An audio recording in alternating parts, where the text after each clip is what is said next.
بسم اللہ الرحمن الرحیم۔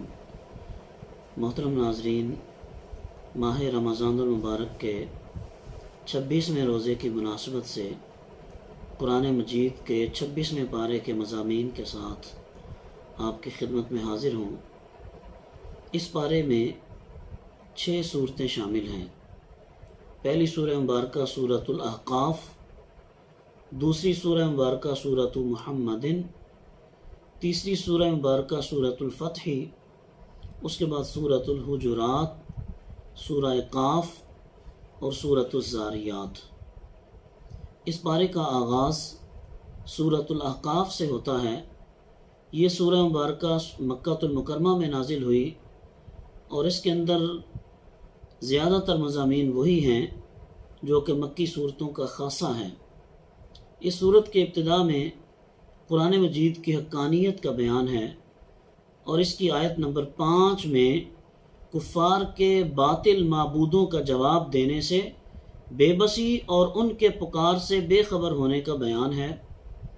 آیت نمبر 14 میں اللہ تعالیٰ کو رب مان کر استقامت اختیار کرنے والوں کے لیے جنت کی نعمتوں کا ذکر ہے۔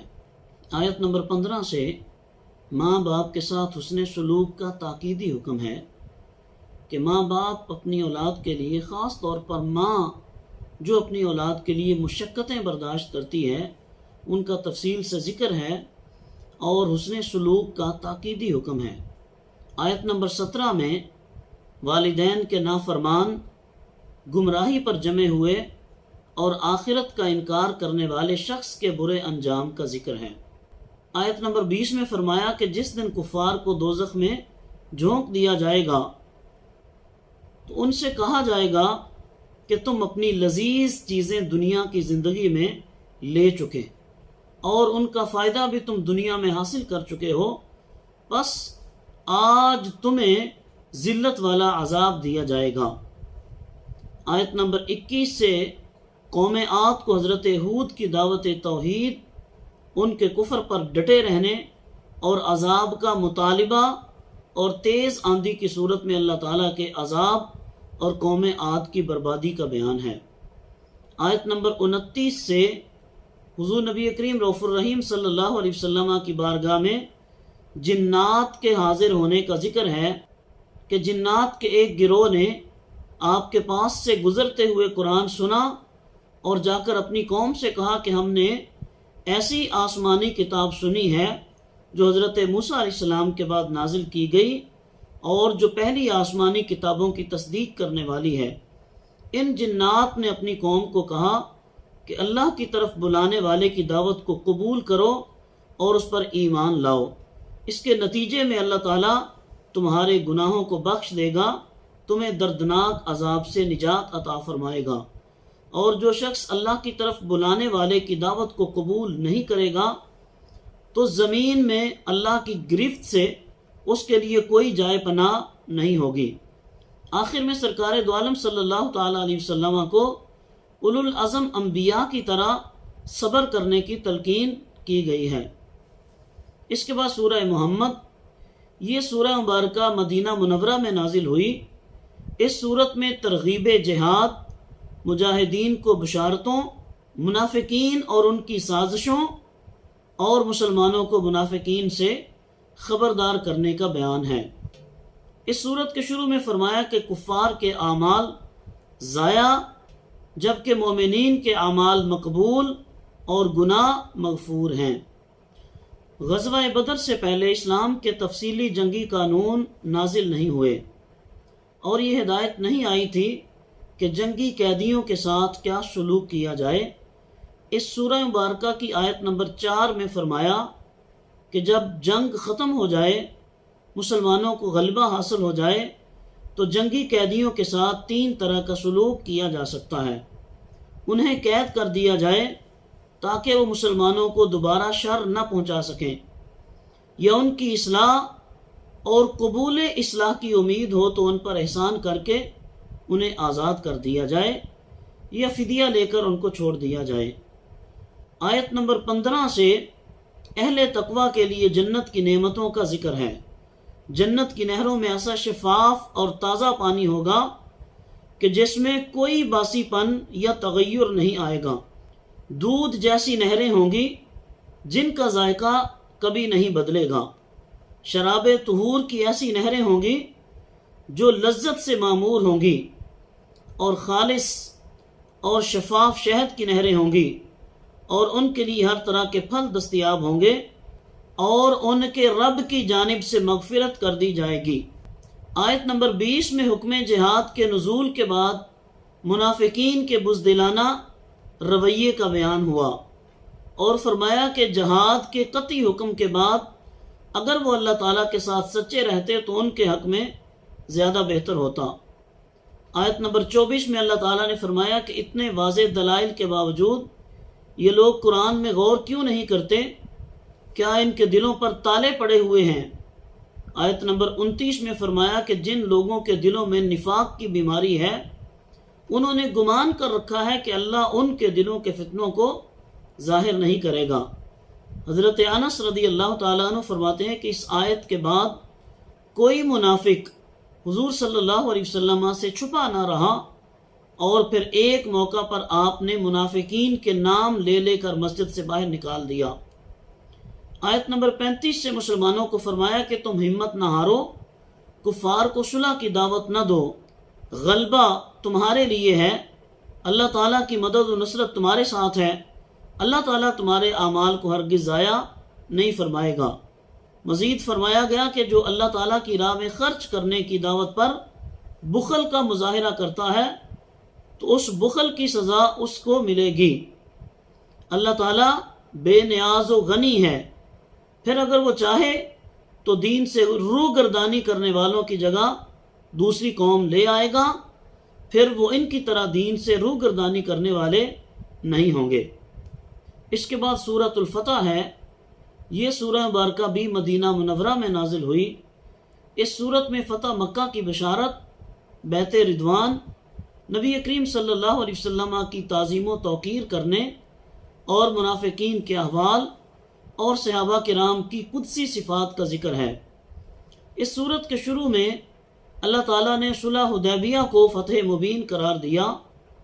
آیت نمبر 8 سے اللہ عز و جل نے رسول مکرم صلی اللہ علیہ وسلم کی شان کو بیان فرمایا کہ ہم نے آپ کو گواہی دینے والا، جنت کی بشارت دینے والا اور عذاب سے ڈرانے والا بنا کر بھیجا، اور مزید فرمایا کہ اللہ کے رسول کی تعظیم و توقیر کرو۔ آیت نمبر 10 میں اللہ تعالیٰ نے بیعت رضوان کے منظر کو بیان کرتے ہوئے رسول اللہ صلی اللہ علیہ وسلم کے ہاتھ کو اپنا ہاتھ قرار دیا، اس لیے آپ کے ہاتھ پر بیعت در حقیقت اللہ کے ہاتھ پر بیعت ہے۔ آیت نمبر 17 میں اللہ اور رسول صلی اللہ علیہ وسلم کی اطاعت کرنے، معذوروں اور بیماروں کا جہاد میں شمولیت سے استثناء کا بیان ہے۔ آیت نمبر 18 سے اللہ تعالیٰ نے ان وفا شعار صحابہ کرام علیہم الرضوان جنہوں نے حدیبیہ کے مقام پر رسول اللہ صلی اللہ علیہ وسلم کے ہاتھ پر جان نثاری کی بیعت کی تھی کو اپنی رضامندی کی قطعی سند سے نوازا۔ بس جس سے اللہ راضی ہو جائے اس کے ایمان کی صداقت، اخلاص اور بے رعائی ہر قسم کے شک و شبہ سے بالاتر ہوتی ہے، اور ان کے بارے میں دل میں کوئی بدگمانی اللہ تعالیٰ کی اس سند رضا کی نفی ہے۔ اس سورہ مبارکہ کی آخری آیت میں رسول اللہ صلی اللہ علیہ وسلم کے اصحاب کی وہ صفات بیان فرمائیں جو پہلے سے تورات اور انجیل میں بیان کر دی گئی تھی، کہ وہ کفار کے مقابلے میں انتہائی سخت، آپس میں رحیم و شفیق ہیں۔ اے مخاطب، تو جب بھی انہیں دیکھے گا اللہ کی عبادت میں مشغول پائے گا۔ وہ اللہ کے فضل اور رضا کے طلبگار رہتے ہیں، ان کی جبینیں سجدے کے اثر سے نیر و تاباں ہیں۔ اس کے بعد سورۃ الحجرات، یہ سورہ مبارکہ مدینہ منورہ میں نازل ہوئی۔ اس سورت میں بارگاہ رسالت مآب صلی اللہ علیہ وسلم کا احترام کرنے اور اصلاح معاشرہ کے لیے اقدامات کا بیان ہے۔ سورہ حجرات کی ابتدا میں اللہ تعالیٰ نے بارگاہ نبوت کے آداب کو بیان فرمایا کہ آپ کی آواز پر آواز کو اونچا کرنا بھی ادب کے منافی ہے۔ اور ان کے ساتھ اونچی آواز میں بات کرنا بھی ایسی بے ادبی ہے کہ جس سے ساری نیکیاں برباد ہو سکتی ہیں، اور اہل ادب کے لیے مغفرت اور اجر عظیم کی نوید سنائی گئی۔ آیت نمبر 6 میں ہم خبروں کی تحقیق اور چھان بین کے بغیر تصدیق کرنے اور بغیر تصدیق ان پر ایکشن لینے کی ممانعت کا بیان ہے۔ آیت نمبر 9 میں مسلمانوں کے متحارب گروہوں میں عدل و انصاف پر مبنی صلح کا حکم دیا گیا ہے، اور بغاوت کرنے والوں سے اللہ کے حکم کی طرف لوٹ کر آنے تک لڑنے کا بیان ہے، اور مسلمانوں کے درمیان اخوت کا ذکر ہے۔ اس صورت کے دوسرے رکوع میں اخلاقیات کی تعلیم ہے، خاص طور پر یہ کہ مسلمان مرد و زن ایک دوسرے کا مذاق نہ اڑائیں، ایک دوسرے کی عیب جوئی نہ کریں، ایک دوسرے کو برے ناموں سے نہ پکاریں، ایک دوسرے کے بارے میں بدگمانی نہ کریں، ایک دوسرے کے پوشیدہ احوال کا سراغ نہ لگائیں، اور ایک دوسرے کی غیبت نہ کریں۔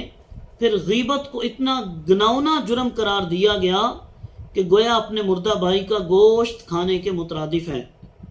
یہ بھی بتایا کہ انسانیت کی اصل ایک ہی ہے، یعنی سب آدم و حوا علیہم السلام کی اولاد ہیں، اور قبائل اور برادریاں تفاخر کے لیے نہیں، تعارف کے لیے ہیں، اور عزت و کرامت کا معیار تقویٰ ہے۔ پھر اس میں ایمان صادق اور ایمان کامل کی تعریف بیان کی گئی ہے، اور یہ بھی بتایا کہ کوئی ایمان لا کر اللہ پر احسان نہ جتلائے، بلکہ یہ تو اللہ کا بندے پر احسان ہے کہ اس نے نعمت ایمان سے نوازا۔ اس کے بعد سورہ قاف، یہ سورہ مکہ المکرمہ میں نازل ہوئی۔ اس سورہ میں مرنے کے بعد دوبارہ جی اٹھنے کو دلائل سے ثابت کیا گیا ہے۔ اللہ تعالیٰ کی توحید اور سرکار دو عالم صلی اللہ علیہ وسلم کی رسالت پر بھی دلائل ہیں۔ ابتدائے سورہ میں مرنے کے بعد زندہ ہونے پر کفار کے تعجب کا ذکر فرمایا۔ اس صورت میں ایک بار پھر اللہ تعالیٰ کی قدرت کی نشانیوں کو بیان کیا گیا۔ آیت نمبر 15 میں حیات بعد الموت کے اس بات میں فرمایا کہ کیا ہم پہلی بار پیدا کر کے تھک گئے ہیں؟ نہیں، بلکہ وہ اپنے اثر نو پیدا ہونے کے متعلق شک میں ہیں۔ آیت نمبر 16 میں بتایا کہ اللہ تعالیٰ انسان کا خالق ہے، اس کی شاہ رگ سے بھی زیادہ قریب ہے، اور ظاہری اعمال تو درکنار، اس کے دل و دماغ میں پیدا ہونے والے وسوسوں اور قلبی واردات کو بھی جانتا ہے، یعنی اس سے کوئی چیز پوشیدہ نہیں ہے۔ آیت نمبر 39 میں طلوع و غروب شمس سے پہلے رات کے کچھ حصہ میں اور نمازوں کے بعد اللہ تعالیٰ کی حمد اور تسبیح بیان کرنے کی تاکید ہے۔ آخری آیات میں حشر و نشر کے اس بات کا بیان ہے۔ اس کے بعد سورۃ الزاریات، یہ سورہ بھی مکہ مکرمہ میں نازل ہوئی۔ اس سورت کی ابتدا میں ہواؤں، کشتیوں اور فرشتوں کی قسم کھا کر فرمایا کہ قیامت کا وعدہ سچ ہے۔ آیت نمبر 15 سے اہل تقویٰ کے اخروی انعامات کو بیان کرنے کے بعد ان کے اوصاف بیان کیے کہ وہ راتوں کو بہت کم سوتے ہیں، رات کے پچھلے پہر استغفار کرتے ہیں، اور یہ بھی کہ اللہ تعالیٰ نے جن کو نعمت مال سے نوازا ہے ان کے مال میں سائل کا بھی حق ہے، اور ان کا بھی جو نعمت مال سے محروم ہیں۔ آیت نمبر 58 میں فرمایا کہ بے شک اللہ ہی سب سے بڑا رزق دینے والا ہے اور سب سے زبردست قوت والا ہے۔ بعض اہل اللہ اس آیت کو کشادگی رزق کے لیے تجویز فرماتے ہیں۔ اس سورہ مبارکہ کے آخر میں حضرت ابراہیم علیہ السلام کے پاس فرشتوں کی بشری شکل میں آمد اور ان کی طرف سے ضیافت کے اہتمام کا ذکر ہے، اور فرشتوں کے کھانے کی طرف ہاتھ نہ بڑھانے پر جو انہیں بتقاضۂ بشری خوف لاحق ہوا اس کا ذکر ہے۔ پھر حضرت ابراہیم اور حضرت سارہ کے بڑھاپے کی عمر میں حضرت اسحاق کی بشارت کا ذکر ہے۔ ناظرین، یہ تھے آج کے 26ویں پارے کے احکام۔ اللہ رب العزت ہم سب کو عمل کی توفیق عطا فرمائے۔ وآخر دعوانا ان الحمدللہ رب العالمین۔